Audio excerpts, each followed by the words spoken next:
Hello, dear chess lovers. The Chess Cognition Podcast kicks off with its season 3 with a very established guest, International Master David Pruess, who was also a coach in the CoachChamps tournament that finished 5 days ago. So it's quite fresh. We will do some post-mortem with you today, David. We will dive into our approaches, what we did and what we think it worked and what did not work. And I'm very curious about hearing your thoughts on the tournament overall and also discuss chess coaching overall. Welcome to the show.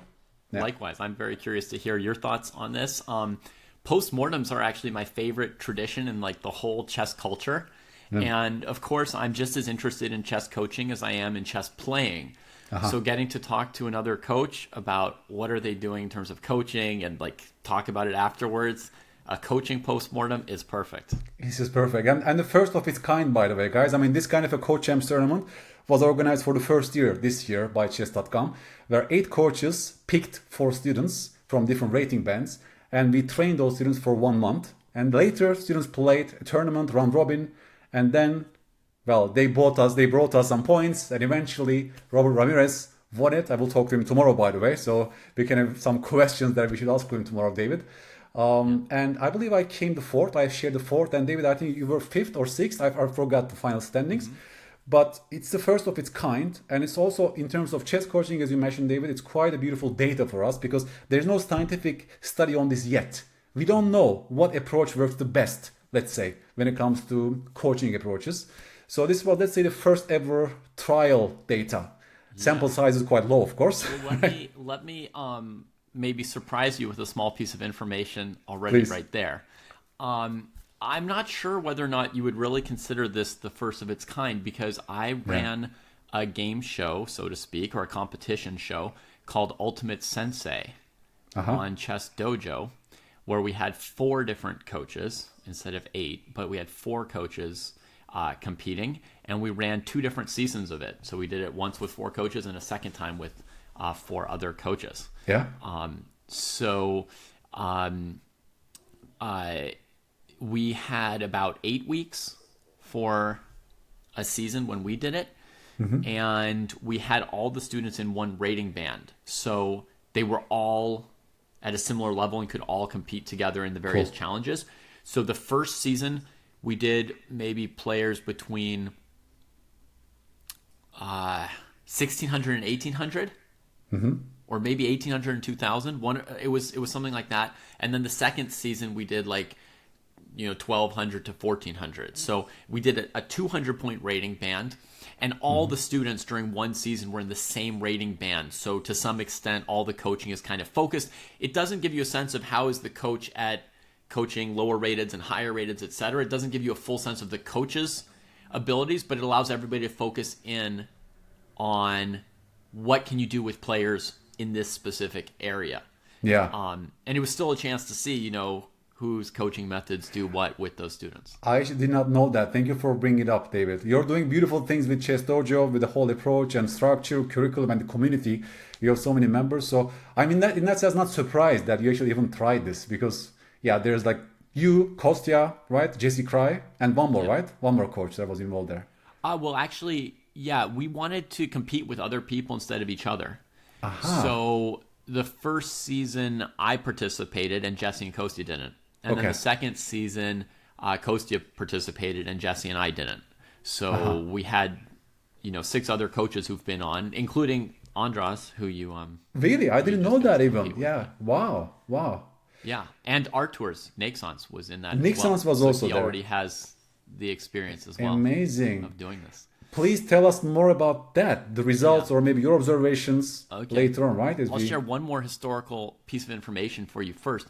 The idea of doing a coach competition like this is something that I left in a spreadsheet at chess.com 14 years ago. Amazing. Okay. When I was the content director there, and we didn't have the budget, and we didn't have much budget. Period. We didn't have as many employees, didn't have as much bandwidth, so we weren't able to implement a show like that, 13 years ago. Yeah. But I'd left that idea there. 10 years later, I was finally able to do a version of it on Chess Dojo, which was not the full version I'd like to do. And this, by the way, is not the full version of my dream yet either, right? But we did a version on Chess Dojo, and then I don't know the internal workings at chess.com now, but finally the idea came to light there or came up, and they have the resources to do a very good version of it if they want. And I think they intend to do a second version of it with learning some lessons from this first version, and it could be improved. But I'm super happy to see them getting into that. Yeah. And seeing the idea come to light, because it was one of my favorite dream ideas. Amazing that you were the first one who, Maybe other people thought of it first. Maybe 10 other people have done it and I haven't heard about it. Sometimes some people who aren't very famous are doing amazing things and no one ever knows that they did it. Yeah, it was a win-win, by the way, also for those improvers. Yeah, they were in this part of the improver club on chess.com. They worked on it for like almost 1 year. They still communicate on this chess.com and they play some tournaments. And even for those people to gain this, traction and visibility was a really, really great initiative. And I think it will continue next year. I talked to Sam Copeland about this. They are very hopeful that it will continue next year. It should be great. Yeah.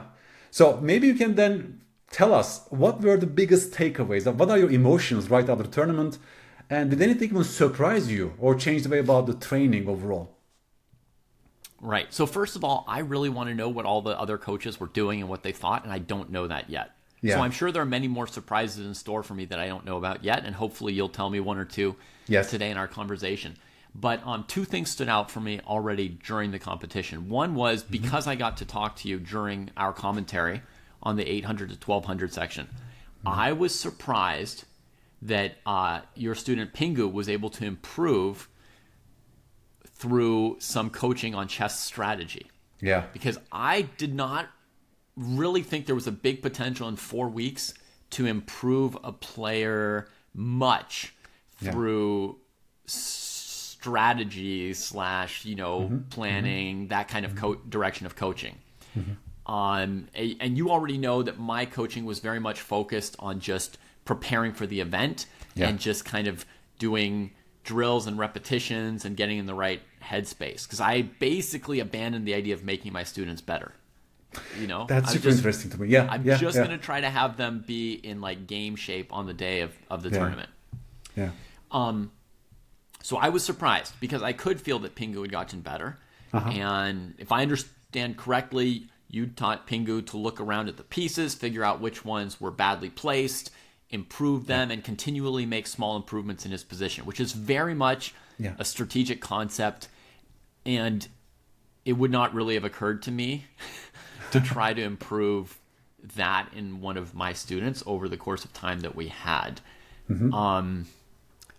My big concern in this amount of time is that when you teach someone a new concept, they can't implement it fast enough. Yeah. Right? So it just becomes more stuff for them to think about and process, and they've only got 10 minutes. And now they're sitting there with 10 minutes and they're like, coach told me to like check my pawn structure and like, improve my pieces and, defend my king. And if it's too much, they're just flagging and overloading. I mean, 10 minutes is very unforgiving. Very, very, yeah. So I kind of gave up on that idea almost completely. Okay. And you were able to do that, and I could see that Pingu was playing better because of that. Now, there was also a game or two where maybe Pingu was a little bit lower on time or, overlooked some tactic later in the game. But overall, I did feel that Pingu was improved. And I also, one thing I checked was the ratings of the players when we drafted them and the ratings of the players today or yesterday. And so one thing is my sense, watching Pingu play with you, my sense was that Pingu had improved. My sense is reasonable as somebody who's been coaching for a long time. But just to confirm it, I checked, and Pingu's rating is 100 points higher now. Right? So I feel like probably Pingu really did get better from that coaching. So that's my first big surprise. My second big surprise was that there were poor results by two really highly rated players. One of whom I thought would finish first in her section, one of whom I thought would finish second in her section. Asmada, the final. Yeah. And I understand there's some randomness and some chance. If the person I expected to finish first finished second, or the person I expected to finish second finished first or third, I wouldn't be that surprised. But for them to finish with 3 points less than I expected, or 2.5 to 3 points less than I expected on their score out of 7 is really a lot. So that was a bit of a surprise to me. Although it does, to me, confirm and reaffirm my notion of what we should be coaching to in this competition, which is not actually what I normally would coach to, but within the confines of trying to win this competition, I'm thinking you need to prepare them for the format. You need to prepare them for their nerves, and try and get them ready to play that day. When you've got a player who's already 1800 level in a group that's 12 to 1600 level, she doesn't need any more skills to compete with other 15 and 1600 players. You don't need to teach her a new variation of the Queen's Gambit or, to change how much she values or doesn't value doubled pawns. Like, you just need to make sure she shows up that day, that she's ready to shake off a loss, right? You have to the favorites have to be ready, prepared mentally, I think, to shake off a loss, to know it's 7 rounds. That's enough rounds at 10 minutes per game that you're going to have an accident and you're probably going to lose one game. So let's talk about what you're going to do after you lose a game to keep playing the tournament well, right? Let's make sure you're ready for that and it doesn't knock you out. That's the kind of coaching that they need. I was surprised by their results, but it's not as big a surprise fundamentally as the Pingu surprise, right? Because that surprise is consistent with what I think you should be coaching to and what maybe was lacking. Like, maybe somebody tried to turn an 1800 into a 2000, and I think they even succeeded if you look at the rating gain. Yeah. But you didn't get them ready for that tournament. I see. We'll discuss the tilt and the psychological preparation, whether it's even possible for some people within a month later on. But going back to Pingu's point, as I already told you in the stream, right? So I noticed in Pingu's games was that he was really burning so much time in non-critical moments. So that was the first observation that, okay, I need to tell him a couple of shortcuts to make simple and easy decisions without burning so much time. So he needs time for a calculation phase. So that was number 1. Number 2 is, I already created a course about this on Chess. It's called the Chess Elevator. I looked at hundreds of games from different rating bands to see which skills are emerging in which order. Like, what are possible for, let's say, 1200 that is not really visible for 1000, because we know that the next level already has that, so we can give them those kind of exercises because we know that it's not overloading them so much, it's just beyond their level. So to my observations, 1200s are already getting with some basic feeling for the pieces. Basic feeling. Is this piece good or bad? And they start to make small improvements when it comes to piece activity and seeing whether it's a good or, let's say, knight on c3, there's a pawn on c6, the knight is dominated by, using Jesse Rice's terminology, so they can make a knight move, knight e2 to f4, let's say, around that level. So that was number 2, that I thought this is not so overloading for Pingu, that this kind of knowledge. So these two things came together for me to tell this to Pingu, and he actually improved. And even watching that game, remember, like, he was down 2 pawns and started making small improvements on the pieces. That disaster opening where he just completely perfection, improving every piece one at a time, and you're like, now maybe the knight on c3, knight e2, and he brings it over to making all the moves. So proud of that. That was so good. And one thing I noticed in what you're saying is what you were doing was not intended to slow down his thinking with more crazy stuff to think about. No. It was actually partially designed to be a simple way for him to even play faster instead of slower. Exactly. And that I approve of in a 10-minute game. That makes sense why that would be very effective. Yes. I want to turn your question around on you. Was there anything that surprised you? No, I think my biggest surprise was, maybe that's also the feeling that I get because it really hurt me in this tournament. Round number 1, round number 4, we start with 3 wins. Everything looks beautiful. We are crushing the field. I'm so happy as a coach. And then comes 3 to 4 losses in a row. So to me, this tilt version, I'm not sure whether that's the biggest explanation, but to me that really felt like a tilt more than some randomness in the situation. I even made some small stats. Of course, sample size is too low, but generally there's a real trend. Like, p-value is almost 0.05 of, if there's a loss, then there's a much higher chance that a loss will follow that loss overall for my 4 students across all games and so on. I haven't checked this with other coaches. I also want to hear your opinion about this. But to me, there was also wins generally followed by other win. So this kind of momentum / tilt was something real. And I didn't really make some work on that. I mean, maybe we can discuss that with you as well. When it comes to sporting preparation, even talking to the students between the rounds, I didn't do that too much, So I felt maybe I should have done it more because of how much it was impactful to my mind during this tournament, Yeah. Was the same for you? I think confidence is a huge piece. And so to me, if you win a game, you've got more confidence for the next game. And if you lose a game, you've got less confidence for the next game. Yeah. More experienced chess players, I think that should matter relatively less because they've been playing longer. They have more experience of, I've played 1,000 games. I understand if I lost these 3 in a row, that eventually I started winning again. Right? But in the lower groups, the players who are more beginners, because I think the first 2 groups were mostly people who've been playing for a year or less. Yeah. Like even in the 8 to 1200, my student who was, relatively good, approaching 1200, he had been playing for 10 months. Yeah. And I think there were a lot of others who had played less than a Same. year. So those players, they don't yet have the sort of big picture where they know sometimes you win, sometimes you lose, sometimes your opponent has a good game. And so for them, I think their confidence is going to fluctuate more.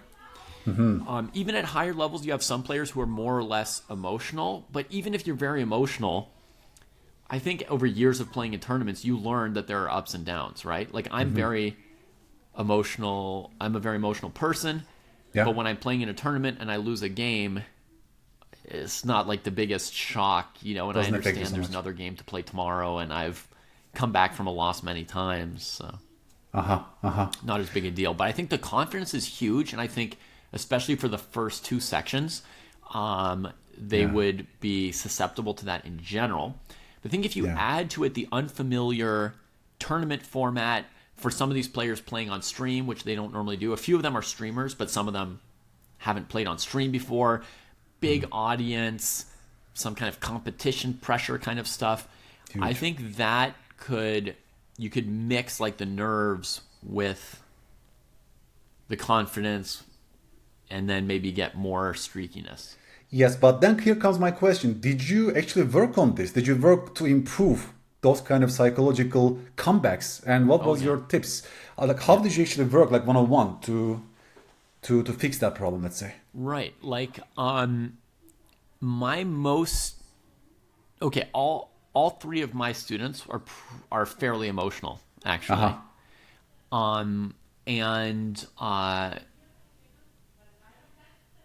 Kiriyama Francisco, he, for example, would tell me like I could go 07. Wow. He would tell me that. He's like, I get so upset, I could go 07. And when we did our 7-game mock tournament to prepare, he rage quit partway through the tournament. Really? Wow. Yeah. Wow.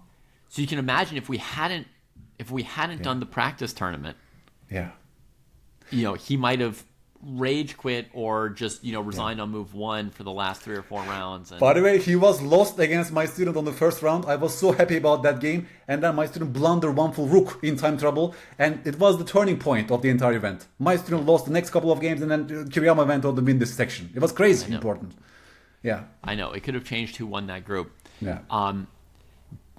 So with him, one of the things I said was like, let's visualize. Let's talk about how you're going to play round 2 if you lose round 1. Yeah. Because he thought that Segayeta was really, really strong and a really, really tough opponent for him. Yeah. So he was really worried that the first round opponent's good enough to beat him and then he'll just self-destruct and lose all 7 games. Right. And I said, look, I'm not telling you you're definitely going to lose to Segayeta because I don't want to like sink his confidence or his attempt for game 1. I want him to try game 1. But I said, we need to prepare for what you're going to do in round 2 if you've lost round 1, right? We have to talk about like how are we going to accept that and move on and play 6 good games anyway. And a lot of the time it's just a matter of talking through the scenarios. Like when there was the World Championship match between Gukesh and Ding, afterwards it turned out that Ding had been working with a sports psychologist. Yeah. And the sports psychologist had just gone through all kinds of scenarios with him. Like, let's say it's game 3 and the score is 1.5 to 1/2 in your favor and you make a blunder.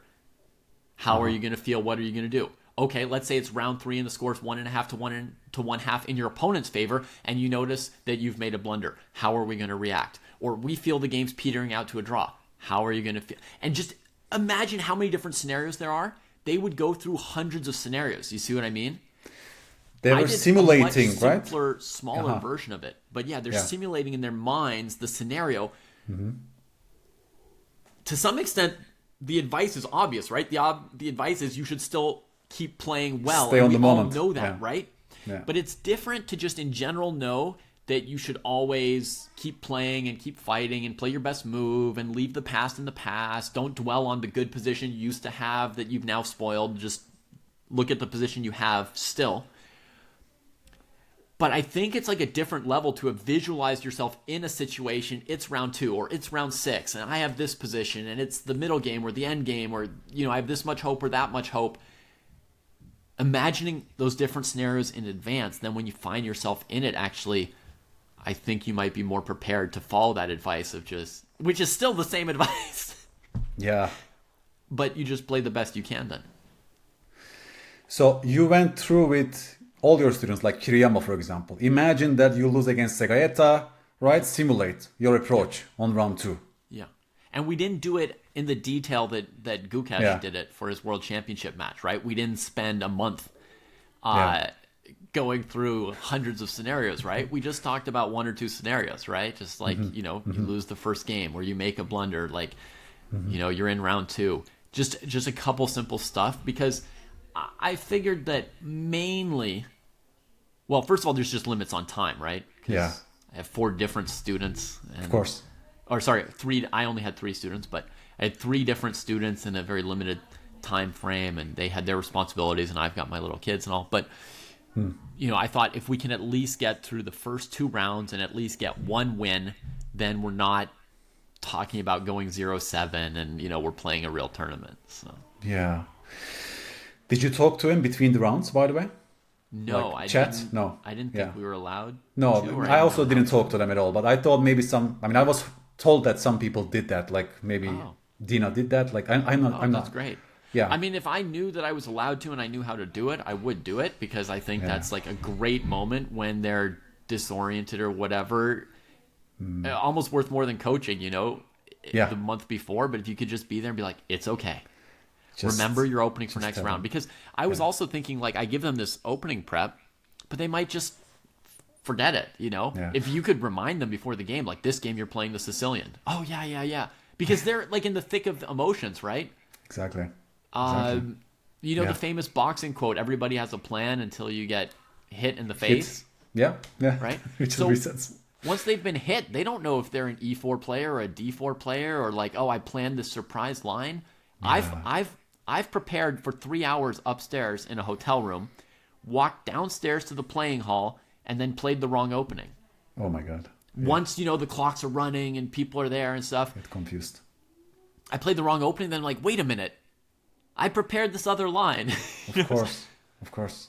So if you could just be there for your student for 1 minute between games and tell them, like, hey, it's okay. Here's the plan for the next game. You just focus them forward. Yeah. I think that would be a very valuable touch. So yeah, that I would definitely want to do, just to snap them out from this tilt mode, just to reorient them. I mean, I felt like that was really hurting me by the end of the round, round 4. I was so close to top 3, and then he lost 3 games, and I draw the final one. I mean, and also in the final game that he draw, my final student Logan, he played so fast. Like, she had like 3 minutes left, he had like 8 minutes. He's blitzing out his moves, and in critical moment, exchange after exchange, she has the RQP.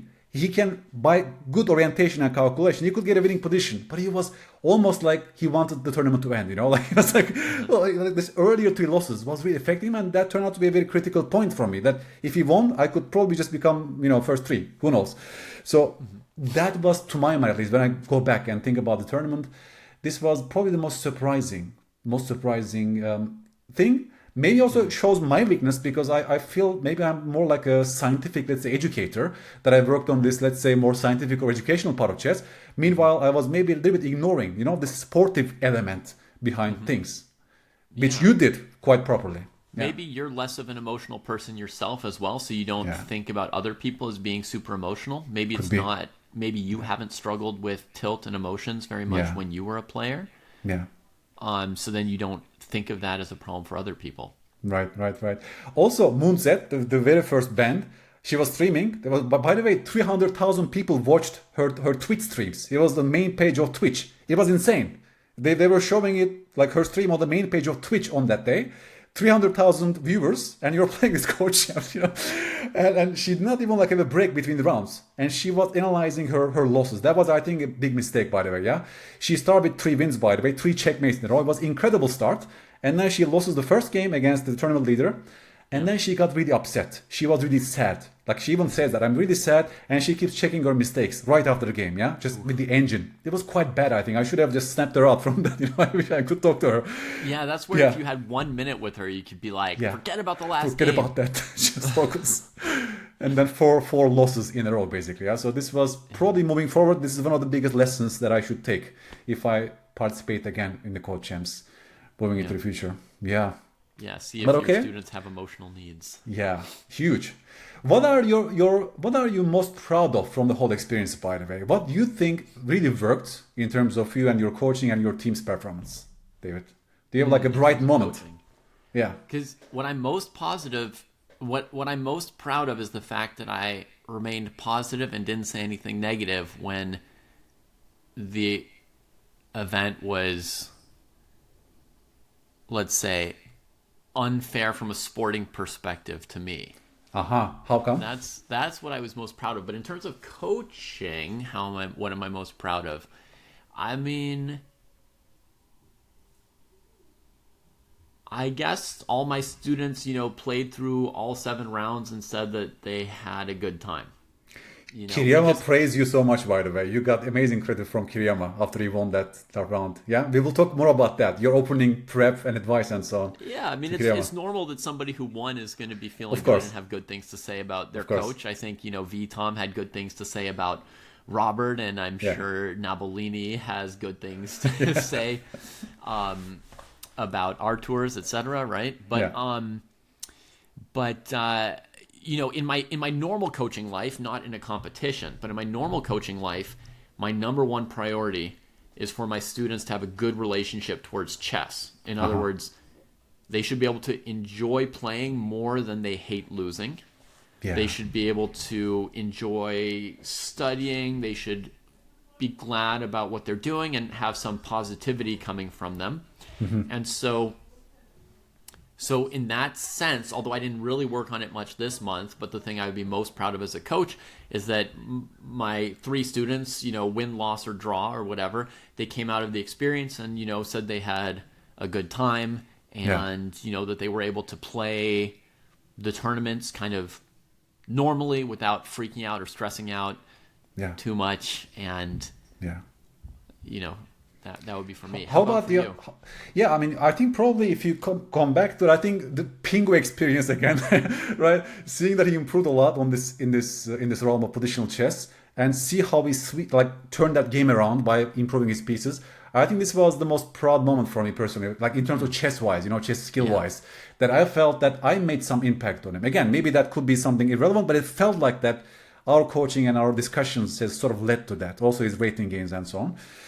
I was really proud that Moonset, the first rating band, she started with those 3 checkmates in a row, and with the confidence, with the momentum, her ceiling is quite high actually, and I think we also improved her chess in that sense. She was super happy. She said really great things about me after the tournament, and maybe we can even keep in touch in the future. And she was really sort of, her experience for the whole month was actually quite good. Also the same for me. I mean, this was just mutual. All my students, I think, I really formed long-term connections with them. We even discussed right after the tournament. We had this post-mortem with the students, and I even asked feedback from them, positive and negative. If you felt like something didn't work or something could have improved, please tell me. And also they gave me a couple of good feedback on that. If it continues in the future, I will improve. That's great. Yeah, so it was quite nice overall, I think, for me, this whole experience. Of course, I'll have to ask my students if they have any feedback for me. I didn't ask that yet, but that's a good question. Just frame it in a way that you want to become a better coach, so you want to hear all kind of feedback from them, for the honest feedback. For sure. But you said one more thing, David, about I'm still coaching my students after the competition, so really? it'll be easy for me to ask them. Cool. So that continues your coaching sessions. That's nice. Yeah. If you don't want to bring it up, by the way, you don't want to. You mentioned one more thing that you're proud of. That you didn't complain about the something that the tournament wasn't maybe quite fair. I mean, maybe you want to talk about that. So I don't know if you know this, but one of my students didn't want to do lessons with me or train. Oh, I had no idea. So I had basically one less contestant. I didn't know that. I'm not the only person this happened to. It happened to one of the other coaches. Really? So there was another coach, and I don't know which one it was, but there was another coach who had one of their students didn't want to do the thing. Oh. And, I really wanted to win this competition. I wanted to test myself. I think I'm a good coach. I thought maybe these other coaches are good too, but, they better prove it. I want either I'm going to win it or they're going to prove it to me and I'm going to learn something from it. Kind of like when you play chess and you're testing your skills, right? You're like, I've got some great ideas. Either I'm going to win this game or they're going to have to teach me something new. But I'm either going to win or I'm going to learn. Something's got to give here. Yeah. So I wanted to, win or learn in the coaching competition. And then when you can't coach one of your students, you basically know your chances of winning the competition are kind of disappearing. And in a sense, our coaching reputations are on the line, So if the truth is I'm not the best coach, then fine, But if I am the best coach and I lose because of the competition rules, then I'm not. I could be very frustrated about that. Of course. And so what I'm proud of is that I remained somewhat calm about that. When I ran a competition like this, I also had the problem that a couple students dropped out. And what we chose in my competition was to replace them with other students within the rating band. Now, there's still an unfairness there because it means that the students have been drafted. Not everybody had a chance to draft in whatever the order was, etc. So there's still an unfairness, but we thought it's at least a step better than someone just missing a student. But we didn't know what the right answer was, and obviously the people at chess.com didn't know either. No. But I was disappointed that they didn't want to do anything at all. And they seem to have a certain sense that you have to stick to the rules you set out in advance of the competition, and you can't do anything to try and correct during the competition. You have to stick with the rules no matter how well or badly they're working out. Okay. Whereas I tried to make things better as I could. Of course, I checked with all the other coaches, like, are you okay with me giving this coach a new student, given that their student's not willing to do this, and we got kind of like everybody agreeing to making the change. But I'm not saying I know what the answer should be, right? But obviously I was disappointed the answer was, you have no chance, sorry, that's life. So that part, I don't know his or her name, by the way. So that particular student did not get any coaching from any of the coaches, but still participated in the tournament, right? Still Is it played correct? in the tournament in the end, yeah. Wow. Without receiving any coaching by those 8 coaches during this month. We had one session, which I think they only joined because people at chess.com bothered them about it. Because I told chess.com, my students, just not willing to set up a lesson. So they finally, set up one session, and I can tell you there was, there's no quality to the session, and they wanted to leave after a little bit, and I couldn't do anything. And I couldn't push any harder because I thought all I'm doing by pushing is risking that they don't show up for the tournament. So I just let it ride out and let them score, hopefully 1 or 2 points or something, or, maybe it's random and they happen to play well. But as far as a coach, I didn't get to play, right? I didn't get to give them any advice. They didn't want to listen to anything that I did say. And of course. Oh my, I never thought this would be possible, but thanks for bringing it up, by the way. I won't bother you with, giving names or something, but this is good that you brought this up, because obviously I would also feel that this will be a little bit unfair for the real coaching skills, right? Because after all, you want to show your coaching method, your intervention, let's say, to have an effect on the students. And if you lack that, then it's not fully fair in that sense. Yeah. Thanks for bringing it up, David, by the way. Yeah, didn't know that. And then there was a secondary factor, which is the tie breaks, which has less of an effect than losing a whole student, but actually has a pretty significant effect. For sure. Which is that sometimes you had 3 or 4 students in a tie with 3 points or 4 points or 3.5 points, and they wanted to tie break them and give one person, 6 points for third place or 7 points for second place, and somebody else with the exact same score might get 4 points for fifth place, or something like that. And so in the standings, the way it would show up then is like that player basically is closer in score to somebody who scored 1 or 2 points less than them in the tournament than to someone with whom they made the exact same score. I thought they should just take all the points when people are tied and divide them equally, so to speak, right? So if you're tied for second and third, you would take the points for second, the points for third, and you divide them between the two players. Right. Because in a round robin, like, what does a tiebreak even mean? It doesn't mean anything in a round robin. Yeah. So it was silly, but that was another thing where they said it's like in our rules, so we're going to do it. But I think it's very decisive in some of these events where there are people tied for, at 4 points for whatever. Yeah. I thought a simpler method of tabulating results would just be to take the points scored by all 4 students and add them together, Like your 4 students scored 15 points or 16 points or 13.5 points. Just take the points. Yeah. But the idea that they want to take your place in the tournament and translate that into a new number to begin with doesn't make sense.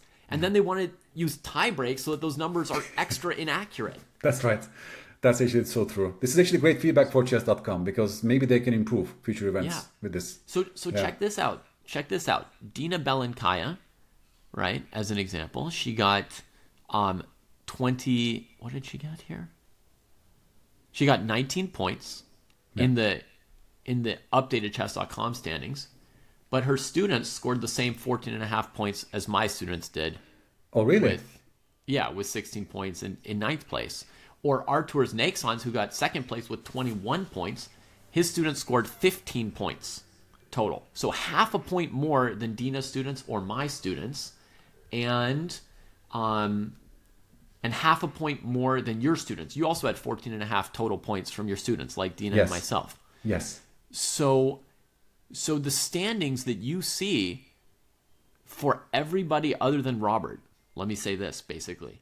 Robert landslided. All these 21s, 19s, 16s, these standings are largely determined by the tie breaks and the weird scoring system rather than by a coach clearly having won. Now, I would say Robert is an exception. He clearly won the event no matter how you break down the points. His students scored 18.5 points total, which is quite a big margin. Huge.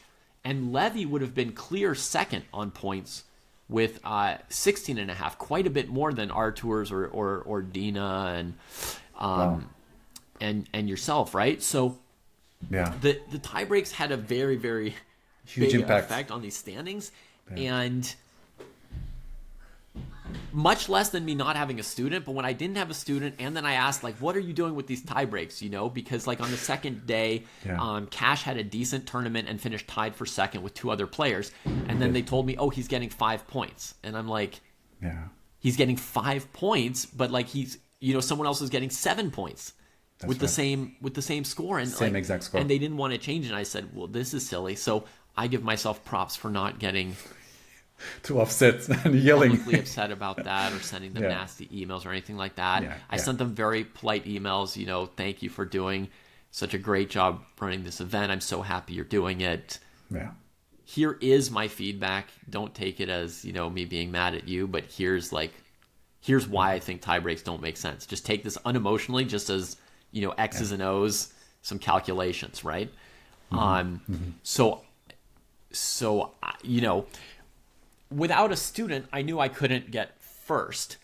But then when my student got second place and they changed it to fourth place, basically, then I was like, well, now like I can't even finish like second or third. I'm going to finish at the bottom of the tournament off of these tiebreak things. And the more a tournament was close with people bunched together between like 3 and 5 points or 3 and 4 points, the more of an effect that had, right? Where you've got students who might be separated by half a point, maybe a point in the tournament standings, and then the coaches are getting 5 points difference. I mean, if my student, because in the final round, I finished with, my student finished with 3.5 points. If he won that final, because he drew, if he won that final game, there will be 4-way tie for the second place. Yeah, so Dina, me. No, I was already ahead of Dina, but there will be 4-way tie with Maski Chess, with Gotham. There will be complete chaos. Like 4 people would finish up with 4 points, and maybe I could become number 2. You know, then I finished like almost 5th. You could have been second just on tie breaks off of that half point, and that's not really, to my mind, measuring who did better coaching. It's just mostly showing that they didn't think of how to score their own event, unfortunately. Yeah. But this is great feedback, because Sam Copeland exactly asked me for such feedback. I told him that I will talk to David Pruess tomorrow, so I'm sure there will be some constructive feedback coming on your face. So I think they will use this for next year's event. I mean, he already knows my feedback. Okay, he already knows that. But I sort of agree. But if you agree or disagree, you can tell him what you think. If the other 7 coaches think that tie breaks and the 1 through 8 points is a great system, tell them that, and I'm wrong. That's fine, and I just think it's bad because it didn't favor my team or something. But, not at all. But if you do think that that there's a better way to score it, then it'll be useful for him to hear it from more than one person. For sure. Yeah. So should we then go in with the nitty-gritty details of the prep that you did? I mean, you told me about the mindset prep, time management, probably you did as well, when it comes to sporting element, opponent-specific prep, right? Like Kiriyama mentioned that you really targeted each and every student in the rating band. And like, tell us more about the process. First of all, how often did you see these guys? Like, how much time do you spend on this chess coaching for this month? How much time on average I spend? Yeah. I probably met with my 3 students, 15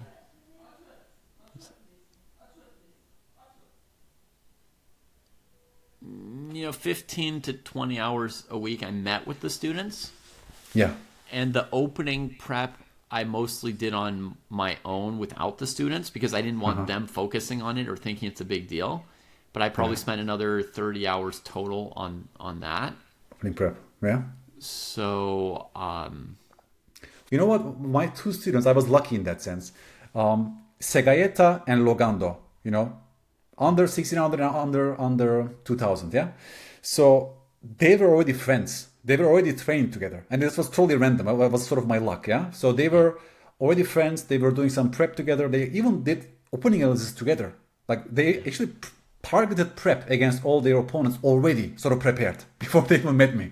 Yeah. And I didn't want to stop them. I didn't want to change their opening approaches. I just didn't want to just get in their way. But I checked them, and I sort of agree with them, right? Like most of them didn't even change their initial preps, maybe a couple of tweaks, but in that sense, I was lucky. I felt like this was not even necessary. There's so much of opening prep, even for the final rating group. Yeah. How was your feeling about the opening prep? Did you think it worked? I think that opening prep has the least impact in the under 800 group and the most impact in the 1600 to 2000 group. Highest. Yeah. Do you agree with that? I agree, for sure. Yeah. Okay. And then, do I think it's necessary?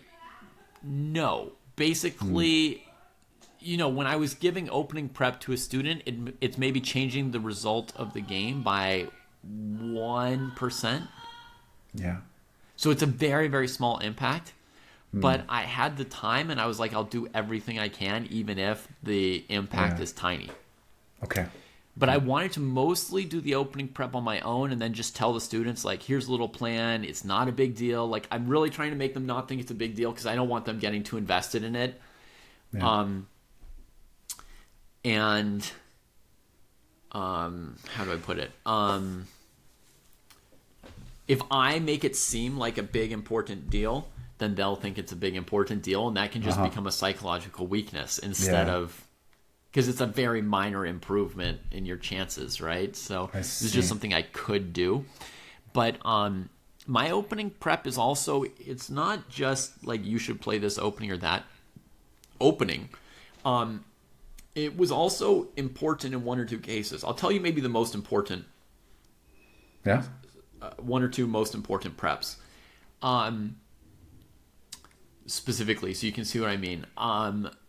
So there was Drama Queen in the 1200 to 1600 group, a very strong player.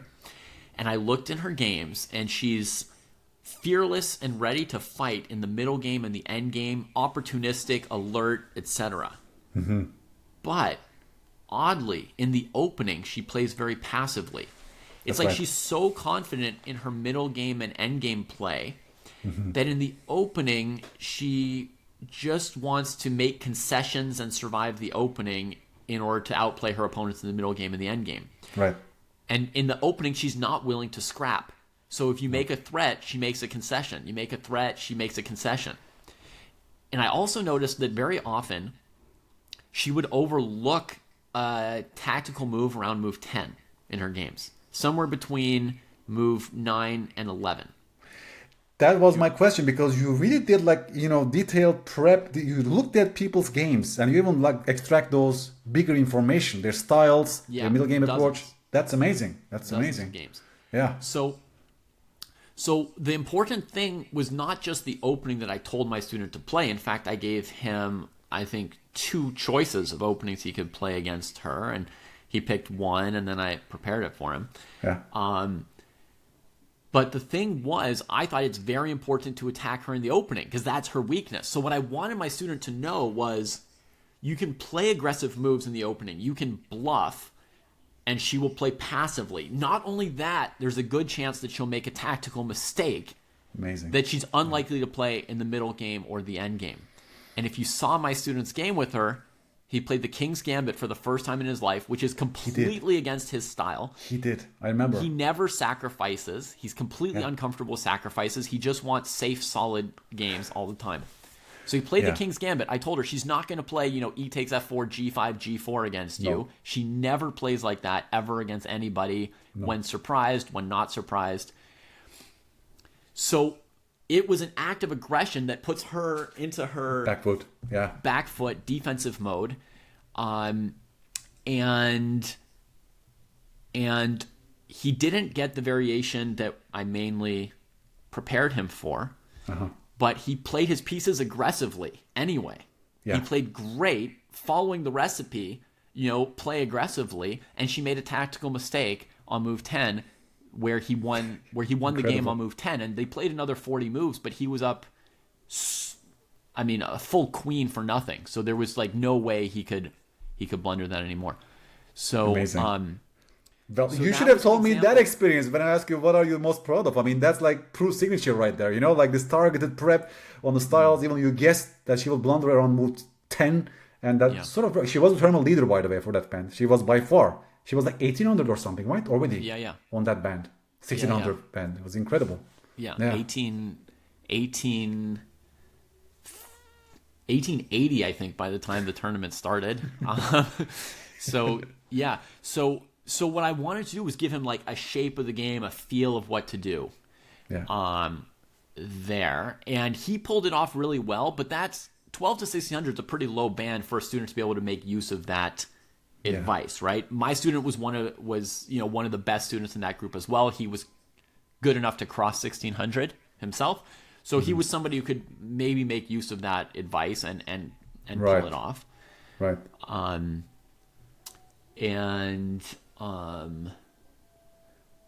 I also prepared him for your student, Segayeta. Yeah, okay. The Maroxy bind that came about, right? Yeah, he was afraid to play against the Maroxy bind. I showed him how to play against the Maroxy bind, and in the game, he did it wrong. So it doesn't E5 was a chess crime, right? You played E5. Yeah. E5 is a chess crime, and in the exact position where he plays E5, he could have won the pawn on C4, which is exactly what I taught him to do in the Maroxy bind, was make the threat against C4 before White's got the rooks untangled and played E3. Yes. So he actually had an opportunity to do exactly what I taught him, the opportunity to look for, and he didn't find it. So your prep, as I said, is often not going to be helpful or be used properly for this band at that level, right? Yeah. Even by a relatively good student in one of the relatively higher groups. Yeah.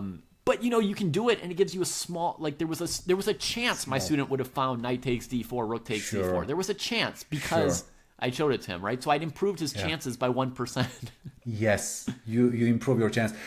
Even the final round, by the way, Gothenburg, your student, we were expecting him to play e4, e5, and then comes David Pruess prep. He plays the French. He played e6 against us, and he got a, I think, right, if I'm right, he got a good position against us. He got his opening prep. Yeah, he's a Sicilian player. Yes, but I prepped him to play the French against your student. That's your student's biggest weakness, is the white side of the French. I was like, David understood it. He's like,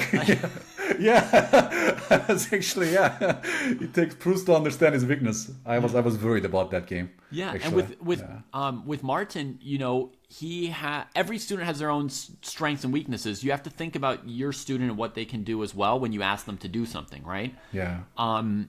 Asking Kiriyama to play the King's Gambit was really pushing it, right? Huge. Yeah. But Martin, on the other hand, he plays a lot of different openings. He has his main opening, but he's been playing long enough, and he has enough chess experience and chess culture that I could say, Martin, I want you to play the Caro Khan, and he can just play it. He can play it. So he had that, and he would ask me, like, with this guy, like, what do you want me to do? And I said, well, what openings would you be comfortable playing? And he lists, like, normal e5, huge.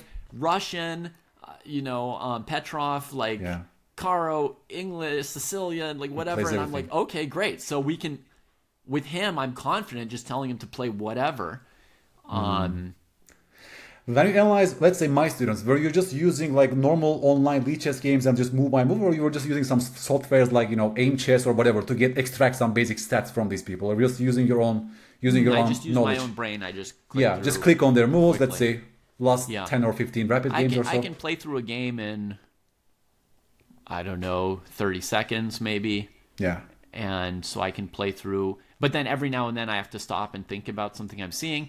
Right. But I can probably play through about 25 games in rapid speed, less than half an hour, and have like a pretty good profile on the player in mind on the player by the itself. end of that half hour.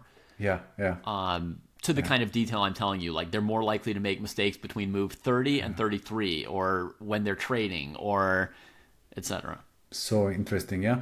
I will also ask him the questions to Robert Ramirez tomorrow, the tournament champion. So we'll see what kind of prep he did and in which detail he analyzed people's games and so on. But this was already quite nice, David. You should definitely ask him about Sebu, because Sebu got second place. Yes. More than anything, this is the result that of the tournament, maybe that changed the tournament, so to speak, or was the most decisive result in the tournament, I would say, because Sebu was his last pick. Exactly, right? He won it on that round. He won it on that round for sure. Yeah. Right. So his last pick finished in second place. Incredible jump. And it's not just that, but Sebu has very clear strengths and weaknesses. Extreme. So I had Kiriyama change his openings against Sebu as well. And if I hadn't, Sebu could have won the whole tournament maybe. Right. It was that close. Right. And so I had Kiriyama play to Sebu's weakness. I don't know how many other coaches did. Understood his weakness. Extreme strengths and weaknesses. So it's interesting what Robert thought of that. Obviously, he didn't choose the player, but he did a good job with the player that he got. Right? A really good job. So curious to hear what he did with Sebu, how he interpreted strengths and weaknesses, and what he worked on with him. I will ask him about that. Yes. Sebu, do you have a profile of Sebu? Sebu, I mean, it's hard. It's not in my brain right now on top of my head, but we prepped a Benoni kind of position against Sebu again, and Sebu actually blundered on move 6. Imagine that Sebu played bishop e3, queen d2, and bishop h6 to trade off the bishops, because Segato played, g6, bishop g7. So their king is still in the center, and Sebu already played f3. So by playing bishop h6, he's allowing queen h4 check, picking up the bishop on h6, right? He allowed that tactic. Segato just could have won the game like on move 6.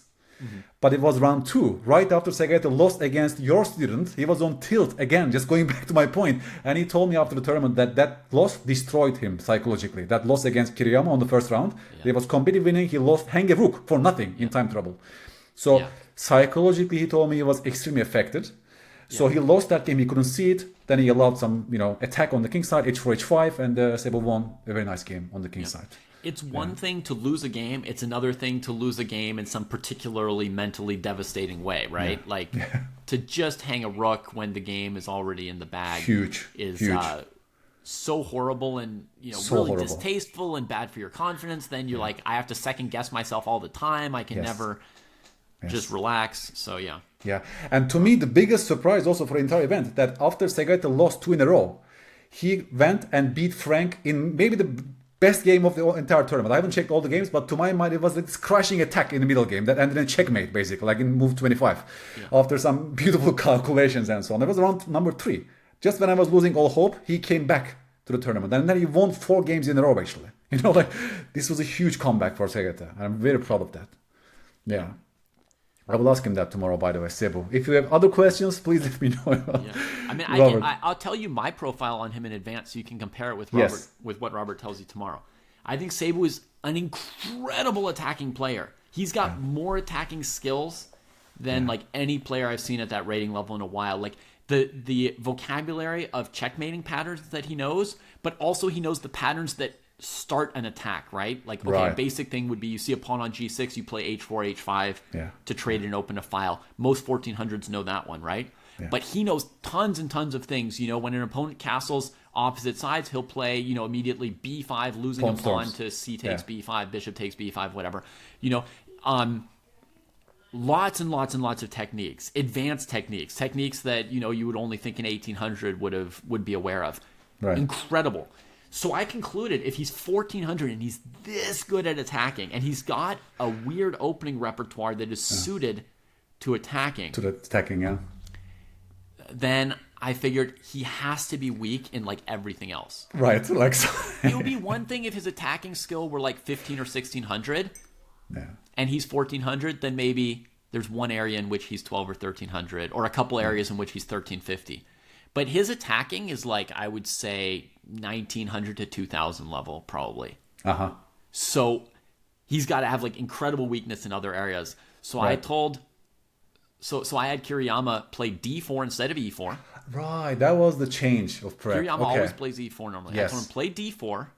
Okay. He normally plays the Budapest. In order to get like a weird attacking position that his opponents aren't familiar with. So I prepared Kiriyama for the Budapest, and when you've got enough moves prepared, and they're prepared in the right line, in the right way, I'm like, this will be a position where Black's really suffering, he won't be happy with this. We're giving back the pawn, we're just squeezing him. And I said, look, he could play anything. But what you have to understand is the reason a player like this is playing the Budapest is because he hates the Queen's Gambit. He hates the Nimzo. He hates the Queen's Indian. Right. Like, he's suffered and come up with something this extreme to avoid that stuff. Because my students, like, I don't know, I've never played the Queen's Gambit or the this or that. What do I do? And I said, what you have to understand is you might not like it, but he likes it less than you. If you can create any game where he doesn't attack your king, your chances of winning are somewhere around 90%. Amazing. Like, he almost can't win a game without attacking the king. So I said, whatever opening he plays, play an exchange variation. Exchange Slav, exchange Orthodox, exchange King's Indian defense. Exactly. I said, if he plays the King's Indian defense, just trade that queen on d8, and you can't lose. Right? So I had him play totally differently that game because his opponent has such an extreme strength and weakness in my mind. Robert will know Sebu better than me, perhaps, you know, and tell you better, but... Do you think that was the case before Sebu started working with Robert? Must be the case, right? Like, he already got him in this state of attacking genius, sort of. Oh, yeah. He's been an attacking genius for a long time. It takes a while to develop that many skills, you know. Yeah. I wonder what Robert did then, like to, let's say, minimize those weaknesses, if he did any work on that. Or, I'm curious if he tried to minimize those weaknesses or if he tried to, like, play to the strengths and say, look, we have to get in kind of positions. Because a month is not a lot of time, right? Like, if I had Sebu... Like, do I think I could turn him into a great endgame player in a month? Or do I just say, like, hey, if they try to avoid an attacking formation like this, here's one new gambit that they won't be ready for. You know, do I just try to play to his strengths? Probably. That would probably be my choice if I were his coach, is just try to force the right kind of positions for you the best we can. Because that's sort of my next question anyhow. Like, what do you think that can realistically improve in a month? What kind of skills? I mean, we sort of touched that with positional skills of Pingu and so on. Yeah? But in terms of like chess-wise skills, what can really improve? Also, like, what could be the main work? I think for the most part, you could improve one thing, but then you'd be improving that thing instead of getting them ready for the tournament. So I chose not to even do it. So I do believe you could improve one facet of a player's game. Mm-hmm. Right? Like, you could spend 1 month and Sebu could become a great king and pawn endgame player. Yeah. But then he might choke because you didn't prepare him for the situation, right? Like, you had to pick what you spent your time on, right? Yeah. So I think you could improve most of these players in one area in 1 month. And I just thought it's better to just get them ready for the event. Yeah. The one thing that I think you have to address is if someone's playing too fast or too slow. I think that's something that you can really just drill in, and it's part of just practicing a lot and practicing the format. And you just, after the game, instead of telling them, oh, you should have played this move, or didn't you know that these doubled pawns would be weak? Why did you trade into the end game? Oh my God, don't tell them that. Too much to think about. All I do is I tell them, you had 9 minutes left at the end of the opening. You should have more like 8 minutes left at the end of the opening. You played it like too nervous, too quick. I don't even tell them you got a good position bet, whatever. You played it too quick. Yeah. You didn't know for sure what you were doing, but you played it so fast. Oh, you had 30 seconds left when you got to the end game. That's not quite enough. At your level, you are still going to have to play, some end games, and you need to keep 2 or 3 minutes in reserve. Just stuff like that. I think that you have to do, because there's some players who are just too slow or too fast, and those players you can help. And honestly, if I see a player who's 1600 and another player who's 1600, and one of them has a dramatic weakness on their time management, I'm picking the one with the dramatic weakness because it's something that I can fix in a month. So they'll then outstrip the other 1600. I see. And the other 1600 who needs to either learn to have their talent or learn their attacking skills or something like that, like, good luck to their coach teaching them that in a month. That's hard, right? Yeah. But the time management thing we can fix. And it goes with my plan of just getting them ready. So I think definitely a clear time management thing you can fix. And if you've got a really super obvious weakness, and this would be maybe more like in the under 800 group, like this, the things I'm going to list for you are not things you would find in the 12 to 1600 or 1600 to 2000. But let's say a player doesn't finish development in the opening. It's a low-hanging fruit there, right there. I think that's something you could like drill into somebody. It's not too complicated. It's not too much to think about. Get your pieces out, right? Or let's say they don't keep their king safe. They wander him through the middle of the board, or they just completely forget about him, or they castle to a side of the board that the opponent's already pawn storming, or you know what I mean? Like, you tell them, you could give them some basic advice there. If they don't attack enough, or if they attack too much, that's something also you could just sort of, if you wanted to, you could try to adjust something on like the aggression. But that's huge. That's also, by the way, what I worked on with Moonzet, the lowest rated person, right? So she was around 600 something on rapidchess.com. Yeah. I already created a course on this on Chessable, the chess elevator. The level number 1 is all the way until 800. So people want to reach 800 level. They need to work more on these skills because they are the lowest hanging fruit, but also the biggest impact on the outcome of the games. For example, right, most of these people can't even see one more threats. When your opponent creates a one more threat, they don't always see it. That's why Moonzet finished 3 games with checkmate. She threatens mate in 1, they don't see it, just mate, right? So we worked on these kind of things. Can you even recognize like one more threats by the opponent?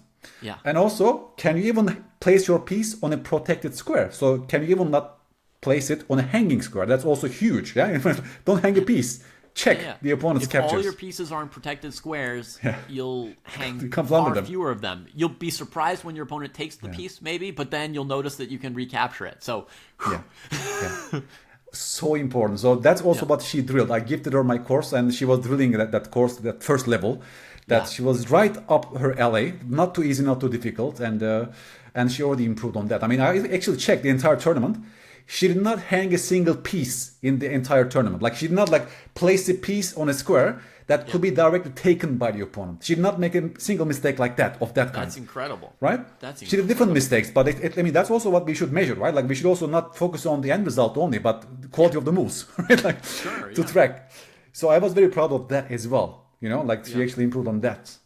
Yeah, you understand. I don't have contempt for teaching people to be better at chess. That's partly like I told my students, I'll prepare you for this tournament, and next month I'll teach you chess, so you don't like get cheated, right? So you still get some chess lessons, but we're going to prepare for the tournament because David wants to win it, and then and then next month he'll teach you chess, right?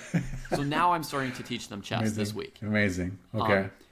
So that's totally cool that you're able to do that with her, and I do think that in that under 800 group, there's definitely potentially some low-hanging fruits that you can work on and actually have results within a month. Yes. If you see that somebody's always making a certain kind of mistake, some people, maybe they're going on an adventure with the queen by herself, just trying to kill the entire opponent's camp.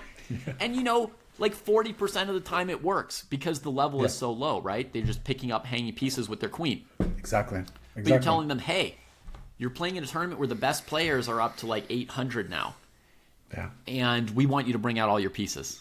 You're going to have to hold back that queen, right? Those are the kinds of things that you can do in a month with a player at that level. Especially if they're willing to listen to you and put in some repetitions practicing it. So true, David. By the way, funny story. Like Moon set start with 3 checkmates, attack the king, threaten mate, checkmate. She was so used to it on run number 4, she tried to attack against a fianchetto structure, which was impossible to organize an attack. But she was keep looking at the king, she couldn't find anything, and then she sort of lost the track of the position. Like she couldn't find a good plan, and then she lost. It was like, sometimes since they're also lacking those patterns, right? If you only have a hammer, let's say everything looks like a nail. So it's like exactly.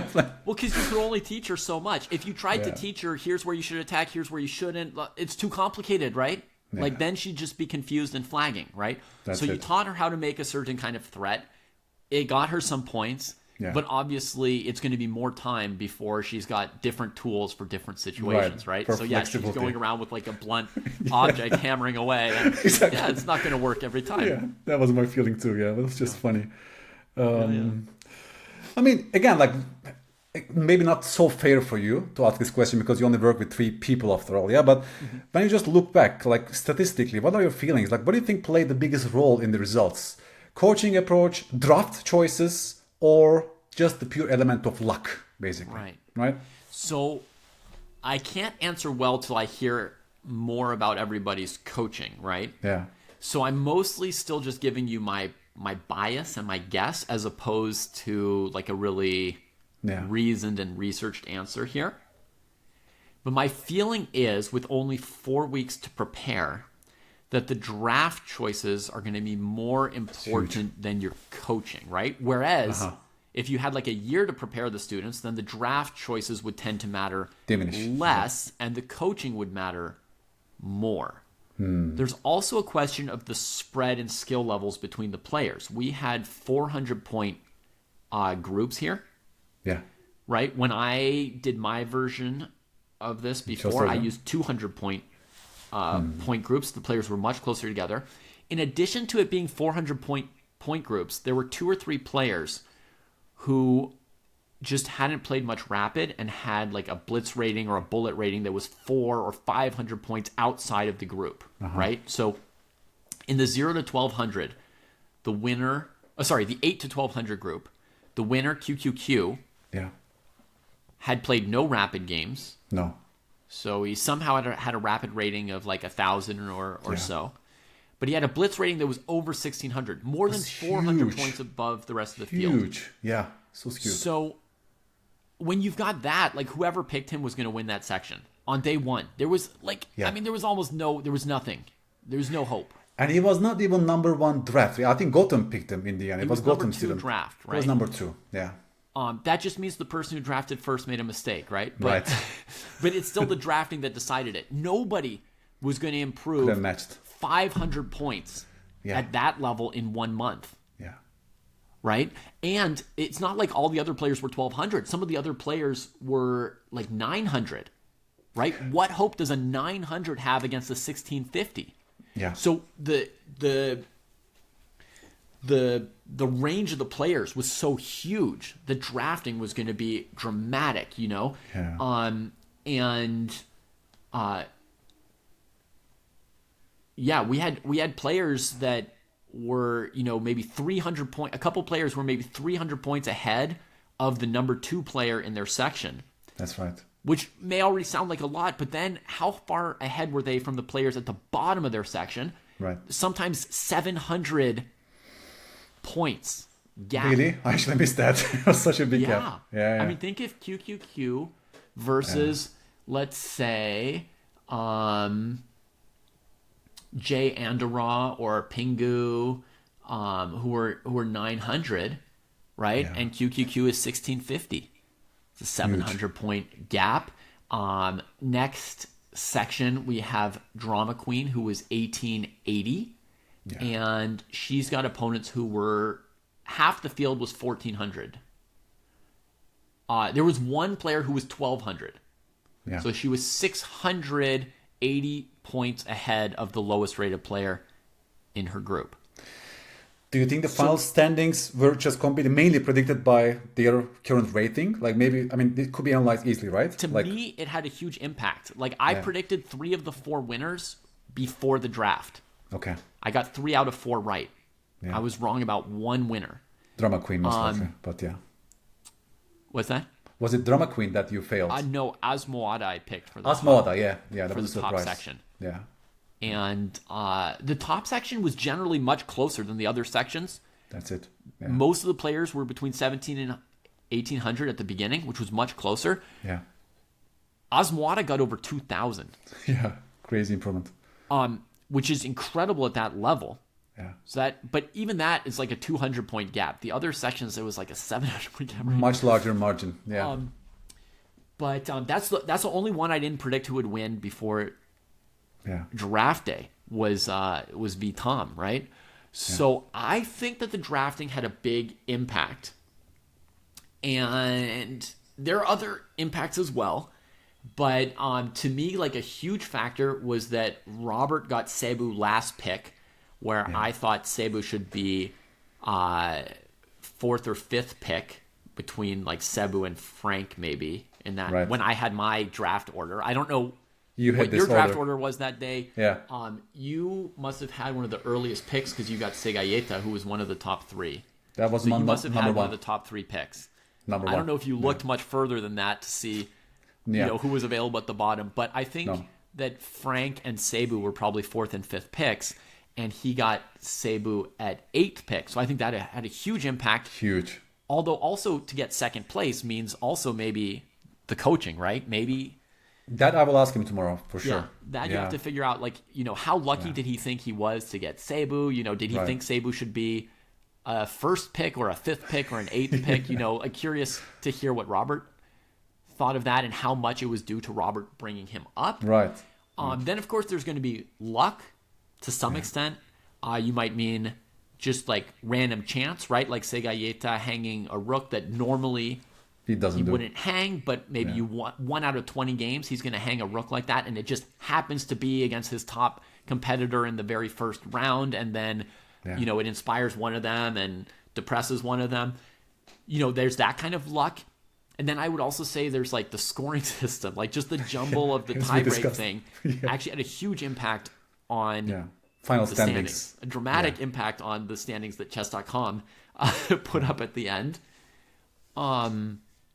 How much time did you spend on draft, by the way? Did you really spend one full day of analyzing every student, and how deep did you look to order your draft? Let's say? I actually ran out of time compared to what I would have wanted to do because we only I only had like a day or 2 with the profiles before the draft, right? Yeah. Earlier on, like months before when we signed up for this, they told us we wouldn't be allowed to see the profiles of the players. Yes. And then like 2 or 3 days before the event, they sent us a spreadsheet with information about the event, and it had the profiles. And so I wrote to them, I said, you've included the profiles. Are we allowed to look at these profiles or not? Mm-hmm. I didn't want to look at them if we weren't supposed to, because that ruins the whole thing if they sent it by accident, right? So I wrote to them, I said, are we allowed to look at these profiles or not allowed to? You should know, like, all the profiles are in this spreadsheet you sent us. And unfortunately, I waited 1 or 2 days to get an answer. And then I got an answer. And they said, yes, we decided that you would need to see the profiles to pick the players. And I said, well, yeah, I could have told you that months ago, but okay. You wasted time. By then, I only had one day. Yeah. And so I probably spent like 8 hours or so, and it wasn't enough time. I would have rather spent 40 hours, especially since I think that the draft picks It was a have huge a big impact. impact when you've only got this amount of time, right? Because, I mean, to some extent, you could just pick whoever's the highest rated, and you wouldn't do that. You wouldn't do that badly if you just pick them in rating order. You can also look up if they've got blitz or bullet ratings. That takes an extra 20 seconds per player. Right. And then if somebody's rated, 500 points higher in blitz or 500 points lower in blitz, you can say, okay, that's like a pretty good tiebreaker. Right. We'll go with the blitz rating. But, what I really want to do is play through between 20 and 50 games of theirs and figure out if they have a low-hanging fruit. Like, do they have a glaring weakness that I can change in 1 month without overwhelming and confusing them that's going to really unlock their play, right? Like somebody who just is lost out of the opening every game, but otherwise is a good fighter. Oh, beautiful. Like that you can fix in a month. I can tell you like how to get out of the opening at least, So, or somebody who flags half the games in winning positions, or somebody who, has like great instincts, but they're playing all their 10-minute games in 1 minute and there's a certain number of blunders. And I know they've got the tactical vision that if they slow down, they can clean it up. Yeah. So ideally, I would love to spend a lot of time looking through the profiles, and I didn't quite have enough time to do that as well as I would want to. How about you? What do you think played the biggest role in the results? This big question, right? Coaching approach, draft choices, luck. Yeah. No, I think it's sort of, I think in general, I agree with you. I also talked to this with my students. They also agree with this, by the way. They also believe that at least the higher two bands, they really believe that draft was huge. Who you picked was playing a huge role. And I sort of also agree with that. Like this is, especially given we only have 1 month to work with these players, that had a huge impact. And I wish I could also spend more time with the draft because I didn't see the impact of it so clearly as you probably have more experience because you run those tournaments before. I could maybe clearly calculate the impact that we could do in a month versus who you pick. And whether even there's this such discrepancy between people, as you mentioned, like such a big gap between those people that I couldn't figure completely within, let's say, 2 days of time that we could look, So I use very basic heuristics, as you mentioned, like rapid rating, blitz rating, like if there's something, there's like a big skew there. But I didn't look at particular games at all. I didn't look at particular games of players. Yeah. I just have some information like Segaeta, for example, he was the improver of the month, like in 2 different months, like first under 1200 and then maybe like higher ranked. He was like a very great improver. He was like very serious about chess. So I thought he's a good work ethic. I can work with him, It's like this kind of heuristics. Yeah. But not really like much bigger than that. I looked at some stuff like how many games they played in the last month to let me know, like, is this student going to want to train for 20 hours with me or for 2 hours with me? Right. I tried to estimate. Exactly. I tried to estimate how much time they could spend on chess given their profile. Yeah. So, for example, if they're like full-time streamer, that's probably good. Yeah, probably they're looking at chess every single day. Yeah, exactly. Yeah. But luck as well, obviously, right? Luck also plays role. All the ones who were streamers, I went and looked at their stream to see their attitude, to see what are they doing, like, how serious are they? Are they trying? How much time are they putting in? Do they love it or not? Stuff like that. Amazing. Get a sense of that. I also have a suggestion for improving it for the future, which is because that's the final question. Yes. Yeah, which is to have more people to draft from, so that when you've got last pick, you're still picking among a few students instead of just just take whoever's there. Right. Interesting. Because that way it can still play into a coaching strategy, right? Let's say you're good at coaching somebody out of time trouble, or you're good at coaching somebody who's bad at openings, or you're good at coaching somebody who has no strategic sense, and you can fix that, right? Yeah. Whatever it is, you can try and pick the kind of student you want. Do you want a kid? Do you want an adult? Do you want, right? Yeah. You can make a choice versus somebody's given to you. Make a choice, right? Yeah. If drafting choices were so important, and I know the show's supposed to be about coaching methods, so they might want to change some things about the format to make it more about coaching formats. The most obvious thing is just make it longer so there's more time to coach. Yeah. Right? The other thing that would help make the coaching more important is make the pool of people you're drafting from more even. You can never make it fully equal, right? You can't find 8 players who are exactly equal. Mm-hmm. But if the difference between the best player and the worst player is 100 points instead of 800 points, then the drafting choice is less decisive. Right? And so if you keep the players at relatively close to equal, that's another way to make coaching more important. But if you're going to have drafting as an important part and you want to make the drafting more part of your whole like coaching approach and everything, give us the profiles sooner and have more players, have extra players. So even the people who are picking 6th, 7th, and 8th, they've got 4 or 5 choices and they can try and pick somebody that's going to match how they want to coach. So their drafting choice is still a choice. And we can still judge them on the choice of drafting and how it plays into coaching instead of just like, well, I was 8th pick, so I got this, or I was 7th pick, and these were the choices, So well said, David, because that was my final question, and you already answered that. Like, what kind of modification should CoachChamps have into the future to increase the impact of coaching versus element of luck or, let's say, drafting choices? And you mentioned that it should be longer. Is it even viable, though, right? Like, if you have, let's say, 2-3 months to invest as coaches on this without getting additional payment, let's say, per lessons. Of course, I mean, visibility, name, maybe we can with some prizes. But if you look at, let's say, maybe it could be too much for some people to coach, let's say, more than a month, objectively, at this kind of event. Yeah, I mean, you could, there's a couple ways to do that. You could coach less students, so it adds up to a similar amount of time. Like you could coach 2 students for 3 months instead of 4 students for 1 month. It's one option. Or you could increase the prize money involved so that it's interesting for the coaches. And to increase the prize money, that depends on the whole economics of the show. But when I did a longer season and when I envisioned this, I thought that you should have intermediate challenges.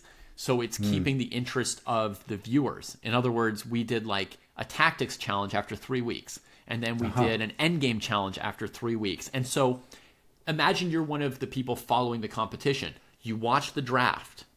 You go check out a couple lessons on stream. Then you see the endgame challenge, right? So there's like an exciting show. Yeah. You watch it and it's helping you in your head. You're betting on, which student's getting better, who do you think is going to be good at the end, right? And you're following them with intermediate challenges, just like, in a TV reality show. They've got intermediate challenges and episodes along the way. And that might be a way for the money or economic side of it, so to speak, to work out. You create more engaging programming over time that's giving you more viewers, whether the viewers are donating money or just being forced to watch ads, or I don't know what the monetization model you want is, right? But in general, if you're entertaining more people, it's more economically viable. This is so well said. I actually didn't think about that. Yeah. Like, let's say intermediate challenges. Let's see whether they improved on a certain endgame. You can give them some endgame drills or puzzles or playing positions that they play, and you measure the skills along the way. Yeah, that's actually kind of a very good idea, because chess is and you can have some kind of little prize, so they really like try. Yeah. So there's something at stake on those days. You can have a small prize, and the players are really like going for it. Yeah. I had them spar some endgames on my endgame challenge day, so I gave them like a certain endgame where one side's up a pawn, but they have to play both sides of it, right, back and forth, 4 times, 6 times. Yeah. Nice idea.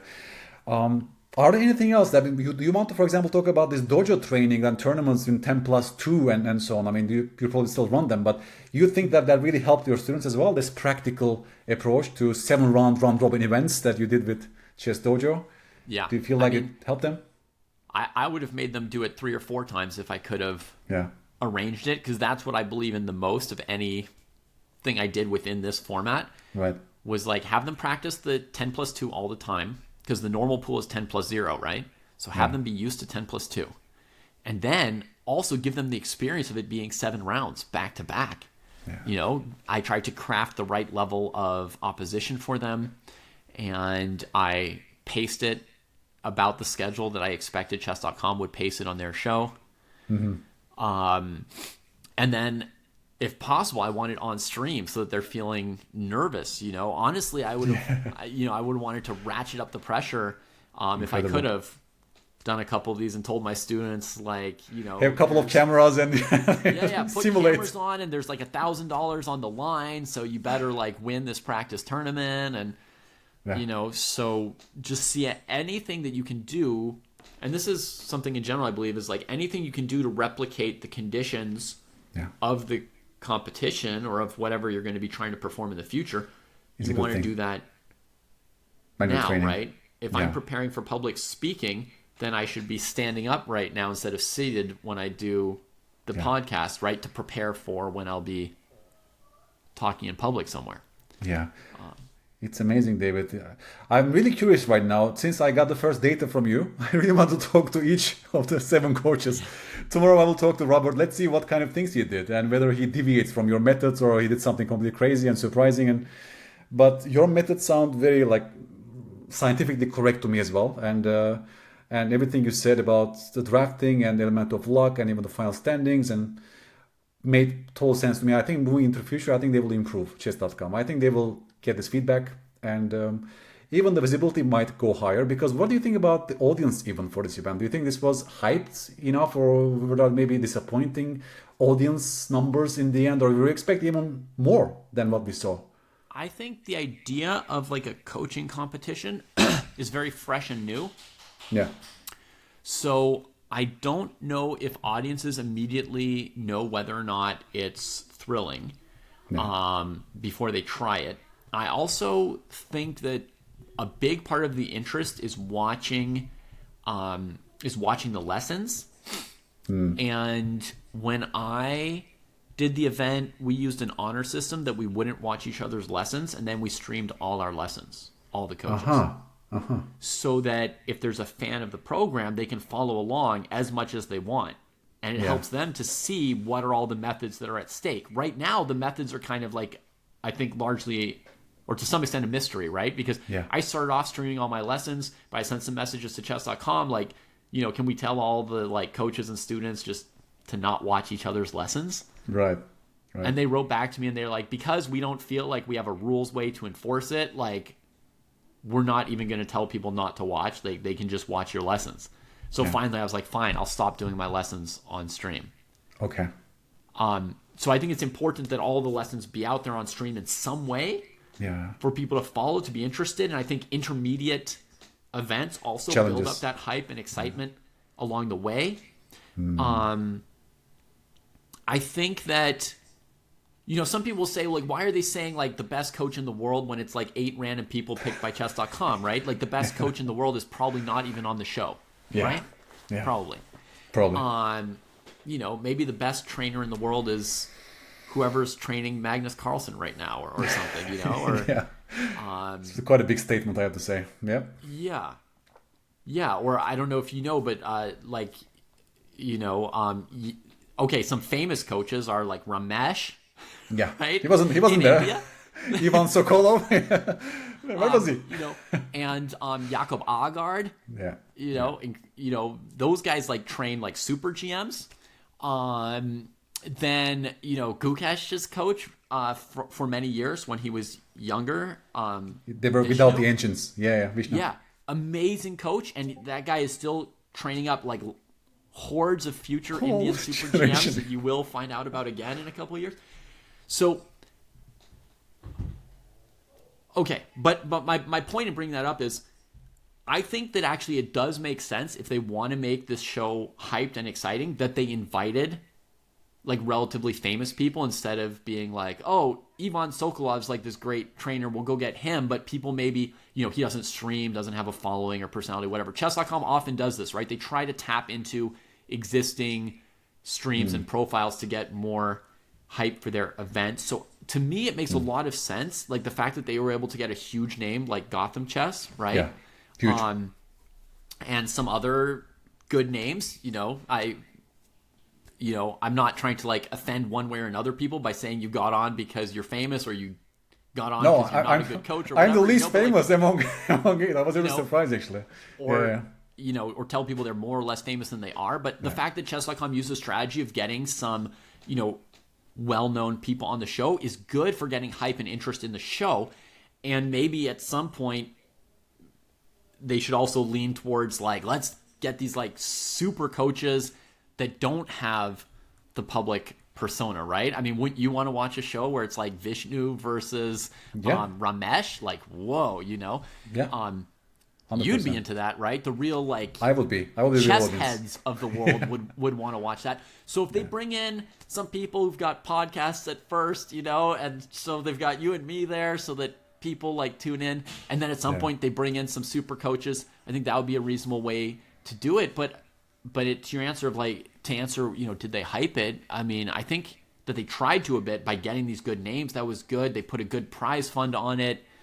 And I just feel like it was too fast, you know? It was like one draft show, then nothing for a month, then the tournaments. 4 days, yeah. There needs to be more for people to get into it. Yeah. Right? So actually, I think making it longer gets more people into it. There's more time for people to realize, oh, wait, I heard about this thing Gotham's doing. By the time they've heard about it, the event's over, right? So it needs to go for a while so they tune in and they get to see what he's doing and watch some of his lessons and be like, whoa, this is what it's like when he teaches private lessons instead of gives a general lecture. Could be very, very interesting, but it takes a little more time and investment maybe to get people to the show to watch. So true. Did he stream his lessons? He streamed the final events, I guess. I don't know. I was not watching anybody else's streams. I did not also watch time, anybody, but that could be super interesting. Like to as you mentioned, stream the lesson, their methodology, because that's their impact, that's their intervention. Yeah, that's what they're measured for. Like how good of a coach you are, how good of a teacher you are. So you have to also have some evidence on what you were doing. I'm very curious what the others did with their students. You know, like and we somehow lack that data so far. Yeah. And watching the tournament's exciting from a spectator perspective, but it's still a way of judging the coaching. So you need to know what the coaching is, but all the coaching was sort of secret until that point. So we don't really know what we're judging, right? Like when Robert wins, the students can be like, oh, Robert's a great coach.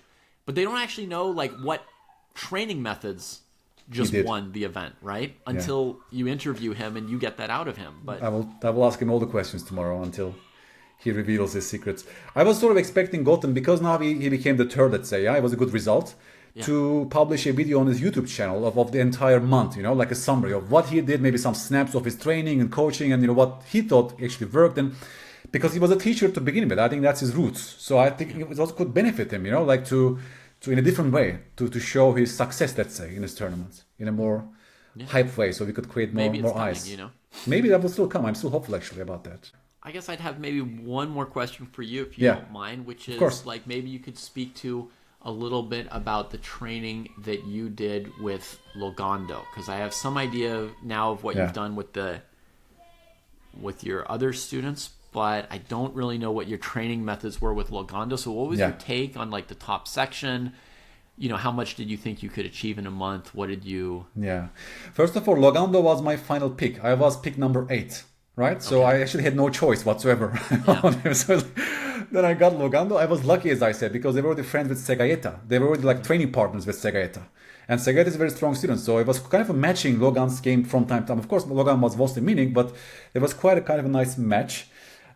We even had some group lessons, by the way. We even had group lessons with Segaeta, Logan, and me, because they were already training together. I thought this was kind of a smart move, that we can actually like do it together and we learn from each other. We can give us good feedback along the way, and they can motivate each other and so on. So we had some group lessons. I noticed that he's already prepped his openings. Yes. I'll just interrupt for 1 second. I would say Logando was like a 5th or 6th pick, not an 8th pick. So that was also mildly fortunate for you when you got him. He was clearly not the weakest player in the group. I thought it was a steal, by the way. I even told him, Logan, you're my steal. I feel really lucky, and I really believe that I could win the entire event because he started with 3 out of 3. I was even streaming on my YouTube channel. I was not surprised at all. This was expected given his ceiling that he showed me during his month. You know. He's also like this confident guy with momentum. He plays very well. He puts pressure on the opponent from the opening. You know, he chooses those, let's say, Vienna openings, you know, with early d4, Urusov gambits and so on. He's actually quite confident. He plays Najdorf with black and so on. He's quite confident with those, let's say, sharper approaches that involve direct calculations and so on. So I was very, very hopeful when he started like 3 out of 3. He completely outplayed Asmada on round number 1 from a pure prep. Right? She plays Caro-Kann. He prepares Tal variation with e5. He does his positional pawn sacrifice e6. Right? Like to bury their pieces on the king side and so on. And Beautiful game. And it was mostly his ideas. Like it was already prepped by him when he like showed me that study on Lichess, like we did some basic talks around his opening prep, but mostly it was Logan's own work, which I didn't intervene so much because it was already kind of covered, in that sense. Maybe we could improve a couple of black openings in hindsight, right? That game he lost against Ben Feigon's student JJ. He got not really confident from the opening stage. He misplayed one opening. I even given one prep against who was he? Against not Viton but Olzek, right? Olzek. He won against Olzek round number 2, critical with black. I'm preparing a course right now on the Slav structures. So I gave him my top secret that I will offer in the course against his variation in Slav. Very sharp, opposite side castling.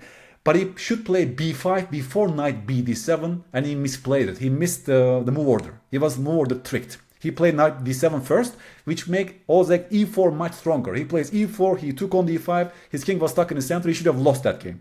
And Logan made an amazing comeback with an amazing defensive technique in round number 2. He should have lost it against Arthur's student, and Arthur was shocked on the live stream.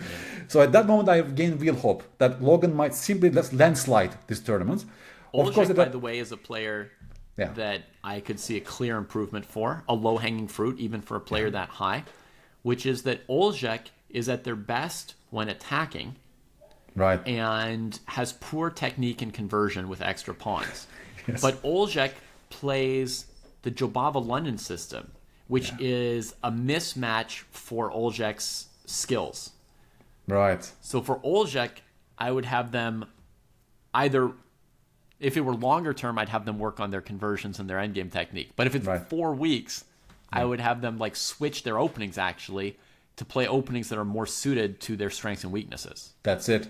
Which brings me to my point of Logan, because I felt with Logan that he gets good openings, he usually gets an advantageous position out of the opening and the middle game. But his issue was to convert those positions in a simple possible way, right? I noticed that he was missing some wins. Even with extra pawns, he could not convert. He was not really confident sometimes in his conversion skills. He was not even confident to play simple chess in a more like defensive mindset, right? Because when you have the extra material, the mindset should slightly shift, that you play more cautiously without giving counterplay to your opponent. You just want to keep control. And that I felt was one of his weaknesses early on. It was already like in week number 1, which is why I gave him some training game positions from my database where he was converting an instructive, advantageous position. Yeah, could be a small material advantage, could be a positional advantage, right? Let's say good knight versus bad bishop conversion. Let's say with an extra pawn, sometimes without an extra pawn. So this was targeted for that reason. I was guessing that he would get good positions from the opening. He's confident, but he should be able to convert them. And you know what happened? Logan lost 2 winning positions in an endgame, basically. In a competitive winning position, 2 minors for rook in both games. He had 2 minors, even with extra pawn, I think, in one game. Yeah. But he couldn't convert. He couldn't convert those positions. So you tried to come up with a specific way to fix his weakness. Yes. And to some extent, you weren't able to fix it in 4 weeks. I couldn't. Yeah. With more time, maybe your approach would have worked. Maybe. It's interesting. Right? Because, my notes on Logan here, it says, unimpressive in endgames. Yes. And you were so right, David. That was also my observation. We actually worked on that. He told me that the most improvement he had during this month was on his endgame skills. I even saw one of his games maybe it was like week number 2 or 3. Maybe it was like a later stage. But it was like he gets extremely great position, 2 extra pawns, but he simply forgets to activate his king. He doesn't play with the king. He's just playing with the king down. And he's a dark square bishop. He places his pawns on dark squares too. And somehow he couldn't manage to win that 2 extra pawns, bishop versus knight endgame. It was like, Logan, this is the low-hanging fruit. Move the king up. King is an important piece in the endgame. We talked about this a lot. Yeah. But again, so even the low-hanging fruit, sometimes it's a little deceptive. It's not that easy to get it sometimes. Depends on the fruit, right? Depends on the fruit. Exactly. Yeah. But also those games that he got, 2 minors for rook, right? That also involve some small calculations, some short calculations. And Logan also tends to miss the opponent's resources when he's calculating. That's exactly how we lost in against Vitom. He's competitive winning. He plays f4 and just in 2 moves, he's promoting to a queen, and Logan cannot stop it. Yeah, so if you just see a couple of plies deeper, if he gives the opponent one more choice, he could find that. But somehow this wishful thinking could kick in when it comes to his calculations. Some little like ego element, maybe over trust. But he was missing the opponent's moves when it comes to calculation. But again, it's harder, to fix maybe in a month. Yeah. Here's another question on that subject. So, Yeah. basically, you and Logan are very different kinds of players, right? Yes. Like you're stronger strategically in an end game. Yes. He's stronger attacking and plays openings like the fantasy variation and the King's Gambit that you probably would not. I will not yourself, touch. No, right? no. So, do you think that it's helpful to be very different than him so you can work on his weakness, or do you think it would be easier to coach a student who's more like your profile? You see what I mean? Like, would you have an easier success improving another strategic player, a fellow strategic player, or an easier time trying to correct a super aggressive player? My hunch is that it's the first way, that I have easier time to maybe work with a person that is clear weaknesses in my strengths, and I could easily find those low-hanging fruits and just tell him and try to fix him as much as possible. Yeah. That's my hunch. Maybe in 1 month, maybe that's a better bet than the other one. But we tried, and we really played some games, even with Segaeta. I played some simul games against both of these guys, Like they have the advantage, but they have to convert against me, playing in a simple possible way. 5+2, by the way. This was our time management because you simulate the actual tournament settings. Yeah. Right? We did that. But again, maybe the pawn structure was completely different than their openings. Maybe we could, let's say, resemble it more to their structures that they can get and so on. I mean, in that sense, right? But despite working on that, he lost a couple of games on this. Again, maybe sample size is low. With more games, maybe he could show his new developed skills. But it really felt like, it could have been slightly better, like given how things went. But it was a great pick. I'm really lucky with Logan. He could have won the entire field. And again, the small things decided the final result in the end. Yeah. For sure. There's a lot of potential there because he's got some good strengths. He's got good energy and attitude. And he's got a clear weakness that you can, that he's by the way, hammering away at for longer. Final weakness that you also have, I should mention, about strategic understanding. In the final game against Fobietta, I believe, she was having an IQP. It starts from this Alapin, right? So White gets the IQP. Logan plays against the IQP. And she starts exchanging all the minor pieces. So the game is going to an endgame where heavy pieces are on the board. Yeah. So what would be your evaluation? My evaluation was that Logan should be happy and he starts to play for a win. Everything is going in the right direction, like Karpovian grind. You simply just double up or triple up on the D file from the Alekin's gun, attack the pawn and take it. So with each exchange, with normal set of events, you're getting closer to victory. But after the game, I found out that he had this complete opposite experience. He was like, there's nothing special here. Pieces are traded off. The game is going to be a boring draw. So he not even look. He was blitzing out his moves as if there's nothing special to play for here. Meanwhile, I would get like this as a strategic endgame player. He has no sense of that, no interest in it. Yeah. Part of it is he can't visualize winning a game that way because he's basically never won a game that way in his life. Right. I was playing in tournaments for probably 10 years before I won a technical game. Can you believe that? Maybe 10 years I played in tournaments without ever winning a technical game. Amazing. So I couldn't visualize it, nor could I get excited about an advantage that I'd never experienced winning with, right? Whereas if you gave me, a couple pieces in front of the opponent's king, then of course, I know what can happen. Exactly. Right? So true, David. I think in this situation with 4 weeks, you're better off working with a student who has a similar profile to you. Okay. Because you sort of understand each other better and you don't have a lot of time to fix their weaknesses, so you can play to their strengths maybe, or even if you notice their weaknesses, you remember having the same weaknesses, so what's a simple or quick or not that good fix for it. But then long term, I think you'd be really well off, or Logan would be really well off with you as a coach, because you have more time and you can work on stuff that you're an expert in that is just foreign for him. But I think in this kind of short term, it's very hard for you to reach an understanding with a student who's got a very, very different approach to chess than you. Well said. And I think that's fair enough for this short duration. He's very happy. I will keep talking to both of these guys, as I said, Segaeta and Logan. I'm very curious about their long-term progress. I even mentioned this on my Twitter post. Like when Segaeta lost his heartbreaking game against your student, I was so touched that I even wrote to Twitter after he won against Frank. It was an amazing game. I was like, I don't even care about the final result. It's round number 3, but you will become a great OTB player. I believe in you. You have a very high ceiling. So just keep working on your chess, Don't get this 1 month event to discourage you, end results. You're really high ceiling. So I'm very much looking forward to their progress into the future, David. Yeah. Me too. I'm curious to hear how they do. You too as well, yeah? Seem like great chess lovers. Yeah. This was a beautiful session, David, and you're very welcome to my show again into the future. We can discuss other nitty-gritty details about chess coaching, our approaches. Super nice start of the season 3 for the podcast as well, with a very thoughtful coach like you on Chess Dojo. People, you know David Pruess already, my followers on YouTube. If not, please check Chess Dojo as well. He's part of the 3 coaches out there. I will also invite Kostya soon, by the way. I promised him. We can talk about some other parts of chess improvement with him. Even Jesse Cry is one of my, let's say, heroes in the chess world.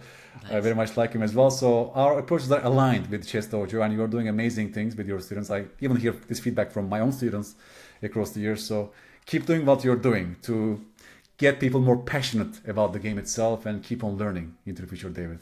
Thank you so much for coming. Very, very kind of you. As yes, always. As always. Now I will go and talk to Ramirez tomorrow, and hopefully I will. Should I publish your episode before Ramirez? This is the only question right now. What should people see first? I think this sort of set the context nicely. Before Ramirez, I think this should come first, and then Ramirez becomes more hype. Like, see what he says. Yeah, I don't know. Ask him. He's the champion. Does he want to lead? That's the only problem. That's the only problem. The final word. Yeah. Coach says the final word. Probably I will do it that way, David. Yeah, I will probably publish this on Friday. But yes, thank you so much for coming again, and I will see you again very soon, all of you guys. Bye-bye. All right, great.